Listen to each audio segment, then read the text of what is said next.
Hey there everyone, yes the gloves are back, I did find them, but I'm here today to do yet another game review. Now I do have some movie reviews planned in the near future, but that's for another day. Right now I'm here to talk about a game that came out before Dynasty Warriors 6, Warriors Orochi. Now this game is very similar to anything you've played from Dynasty Warriors 1 through 5.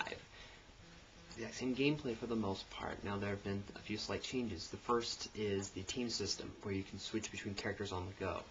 You'll be able to play as 3 characters, and anytime in the fight you're able to switch to another character.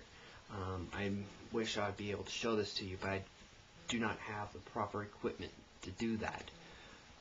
Maybe down the line I will be getting some new equipment. I will be going down to CompUSA and Best Buy in the next few weeks, and purchasing some new cables and such, so I'll be able to give you people a decent review. But for right now, this is all I've got. Sorry. But anyways, you're able to switch in between characters on the fly, so you'll be able to play as 3 characters. I normally play Zhao Yun. I know, Zhuge Liang. He's not really one of my favorites, but he's interesting in a fight. And of course, another personal favorite of mine, Guan Yu. Yeah, I'm a boy to shoe. Sue me. But, I just want to say that this is a phenomenal game. I've been having problems really rating this on my scale of 1 to 10. You know, I'm really stuck between a 7.5 to an 8. Tell me what you think down in the comments. Give me your ratings of it, because like I said, 7.5 to an 8. I don't know what to give it. I really don't. Graphically, it's the same as, well, generally the same as anything you've seen through 2 to 5. It's not really the true amazement of technology in the 360. It honestly isn't. But they do have a massive group of characters, not just from Dynasty Warriors. This time, it is Dynasty Warriors versus the Samurai Warriors. Actually, that's a flat-out lie. It's actually the Dynasty and Samurai Warriors going up against Orichi. How the series gets its name is Orichi is the snake demon, who has brought together all the finest warriors from history, well, or at least of the 3 kingdoms in the warring states, to go pretty much one-on-one. Now, in the game, Orichi has taken everyone down. He has beaten them all, or he's beaten them all back. And now you are going to play as the coalition forces. You're gathering as many people as you can against Orichi. Now, this isn't just everyone from Dynasty and Samurai Warriors teaming up at once. You are going to have to unlock them, and you are going to find some people who have betrayed the coalition forces, like Cao Ren in playing as Zhao Yun. Cao Ren is one of the first men who betray the coalition. Apparently, in the Shu storyline, Cao Cao, previously known as Cao Cao, was killed. And so most of the guys of Wei have defected.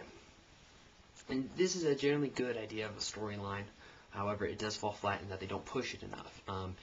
The cutscenes are lackluster. Well, what cutscenes there really are is just a guy standing. It's just a picture of the character speaking, and then the subtitles of what he's saying. And then you click A. It goes to another picture of a character, and then him speaking, and you see his subtitles. It's not impressive, okay? This is not the PlayStation or the Nintendo 64. It's time to upgrade, guys. Come on, we're expecting better of you now. However, there is some amazing features about this game which I think must be talked about. First off is the massive on-the-battlefield storyline. Off the battlefield, the cutscenes are crap, but on the battlefield, it's very interesting to see guys like Tadakatsu versus Lu Bu, Cao Cao meeting Nobunaga, Yukimura and Zhao Yun, 2 of the most honorable characters and my personal favorites from both series, finally teaming up. It's phenomenal, and being able to control 3 characters at once, you know, it's nice to be able to switch between Zhao Yun and Yukimura, and then, you know, like throwing a 3rd character in there, it's usually pretty random. Now, time for the bad parts. Like I said, this is really not much difference between Dynasty Warriors 1 through 5 or Samurai Warriors 1 and 2. I'm not really that impressed with everything in this game. I think that there's a lot that could be built upon, could be worked on. I think now with Dynasty Warriors 6 coming out, we are going to see a very interesting time in the series. I think Samurai Warriors is the next thing they need to make. Samurai Warriors 3 I think that they can do that correctly. I think that with the mistakes that 6 made, I think they can work upon that. Now, I don't know what the future is going to hold for Orichi or the series. I certainly hope that they do create an Extreme Legends or an Empires version of this. I think that an Empires version, the whole strategy-based concept, could work very well with this storyline and these characters.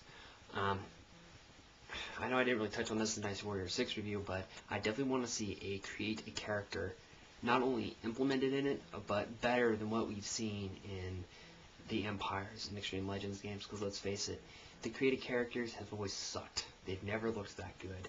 They're very just pick this face out of 5 faces, pick this costume out of 5 costumes. I think that an upgrade system, I mean, I'm not asking for anything from like Mass Effect, but I'm definitely asking for more, definitely more in terms of looks, definitely more in terms of weapons and his techniques. I think that a created character, especially in a time like this, Orochi, where he's just grabbed characters all throughout history, I think it could be a very interesting concept to be able to have create a character in there. Another negative is the team system of the 3 characters. Now, you've heard me say I love it. Well, that's not entirely true. The problem is that it kind of degrades the characters. So in Dynasty Warriors 5 or 6, you have this one super badass character who's able to just walk in and clean house. Now, playing on easy, normal, or even hard, that can still be done. That's true. You can still play just one character, and you can pretty much clean house. But as it gets harder into later levels and playing on Chaos, you're going to realize that just playing with the one character, no matter how powerful he is, or how many weapons of his you have, or how much you've upgraded his weapons, you're going to realize it doesn't matter, and you're going to have to switch. You're going to have to play as someone else for the time being. It hurts the game. It really does, because I like the idea of Zhao Yun being the standalone badass who's able to walk into a fight, clean house, and march right up to his enemy. I love that idea. I love that concept, and I'm sorry that they kind of weakened the characters for the tag system. But they did do a great job in the weapons system this time. Now, where to still find a weapon on the battlefield, which, as many of you know, I really hate from the series, they've allowed a weapon fusion system. By gaining points that you can spend on either leveling up a character or fusing weapons, you can take a strong and powerful weapon. But say there's open slots for special abilities. Well, you can fuse a weak weapon into it, and then by spending points, you can increase the attack and take the weak weapon and all its special abilities and add its special abilities into your new strong weapon. So you're able to build upon a weapon. No matter how weak it is, you can always build on it, making it powerful. That's an interesting idea. I actually do enjoy it. It kind of gives a more customization to the weapons. I definitely... it's hard for me to say that I really do enjoy it, because I still hate having to luck out finding the most powerful weapon in the game, but I do like the idea that I'm able to tinker with the weapon a bit more. I am interested to see if they're going to continue that. Obviously, the upgraded weapon idea is dead and buried. They're never going to touch on that again, which does break my heart. Dynasty Warriors 4, I believe that game, it had that feature in it. I loved it. I mean, I love the idea of having that, that level 9 weapon, and then having to go on hard, do that one special task, and you get this big, badass weapon. It was just beautiful. I love the idea. Too bad they're not going to continue it. Anyways, final score, 7.5 to an 8. I don't know where to rank it. Hopefully you can let me know what you think. If you have not seen my Dynasty Warriors 6 review, I will be doing this as a review, so just go down and click, and you can see my older review. Just to let you know, I will be doing an upcoming game and movie review within the next few days, but in the meantime, I'm hoping you are satisfied with this. Let me know what you think of this game. If you've played this, let me know what you think. I know it's kind of hard to find, but if you've played this, if you've seen other reviews for it, let me know what you think. I bought this from my store, Blockbuster. I know they don't rent it there. I don't even think we rent it here in this town.